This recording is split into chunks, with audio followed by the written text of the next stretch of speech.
Hello, good morning mga ka-idol.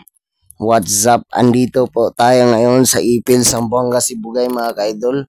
So, andito tayo sa STII College, Ipil, Zamboanga, Sibugay mga ka-idol. So, ayan, nagpa-shoutout si San Rojo mga ka-idol, James Pastor, Edwan Musa, Pisito, Panes, Hilton Bailusis, o si Jose de Gracias mga ka-idol. So, ang ginagawa po nila dyan mga ka-idol, nagpi-fill up sila ng enrollment form, no?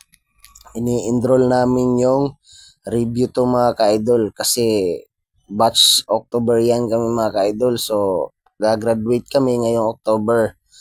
Soon coming mga ka-idol. So, legit na talaga na gagraduate na tayo mga ka-idol. Papalarin ng Panginoon. So, ayan mga ka-idol, nagpa-shoutout pa yan. So, nakalimutan ko ang apelyido niyan. So, ayan mga ka-idol, palabas na kami. Maraming salamat. Deserve October.